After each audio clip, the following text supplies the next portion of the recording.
Thrawn has finally returned to the known galaxy as expected, and also returned the Night Sisters and their cargo containing their ancestors to their home world of Dathomir. Now the Grand Admiral can begin to regroup and rebuild the Imperial forces, including the 7th Fleet, where Captain Pellaeon awaits him to take command. Whatever happens next, Thrawn will surely attend a session of the Shadow Council to announce his return to his fellow Imperial leaders to call for their support. But are the current Imperial warlords going to willingly join him? The answer from me is generally yes, as their insecurity for resources and bolstering their own sectors and forces from the 7th Fleet will make their decision for them. Thrawn is without doubt a formidable threat to the New Republic, and their best chance at restoring what was known as the Galactic Empire. How different the Galactic Civil War may have been with Thrawn continuing to lead the 7th Fleet against the rebellion. As seen in Star Wars Rebels, Thrawn was very effective in finding the rebels and pinning their forces down at the Battle of Atollon. Before his banishment to Peridea by the Purrgil, Thrawn was a huge asset to the Emperor, so the loss of his whereabouts must have been a great blow to Palpatine during this time.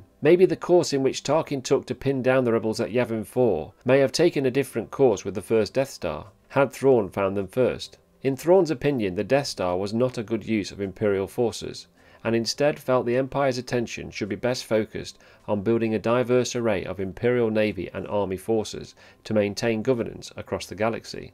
Events towards the end of the Galactic Civil War could have been very different had he been around to use his tactical abilities to root out the rebels. Tarkin, using the first Death Star, bluntly took a high risk in his search for finding the rebels, and Darth Vader, although very effective, was not as skilled as Thrawn in military tactics. Now 5 years after the Empire's huge defeat at Endor, the big question from Thrawn's perspective is how his campaign will play out against the relatively disorganised New Republic. If Dave Filoni is to roughly mimic some of the original Legend story from Heir to the Empire trilogy, I would expect Thrawn to strategically study their forces and test the measure of the New Republic with the element of surprise. Another question in my mind is just how much of an Imperial force is actually around to command. Gideon, prior to his death, led a small splinter force of the Imperial remnant, but as he points out to the Shadow Council and Commandant Hux, Pellaeon and Hux are amassing vast resources at Thrawn's disposal. However, where in the galaxy would Pellaeon be hiding all of these Imperial remnant forces? The Quellihan Nebula was located in the mid and inner rim of the galaxy inside wild space,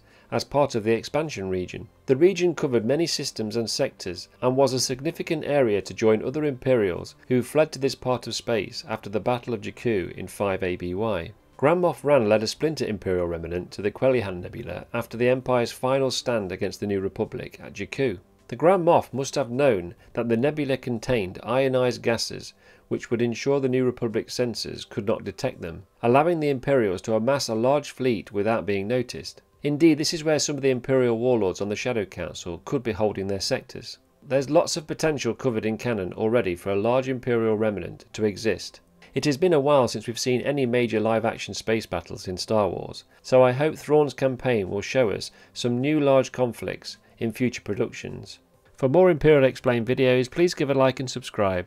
Thank you for watching, and as always, long live the Empire.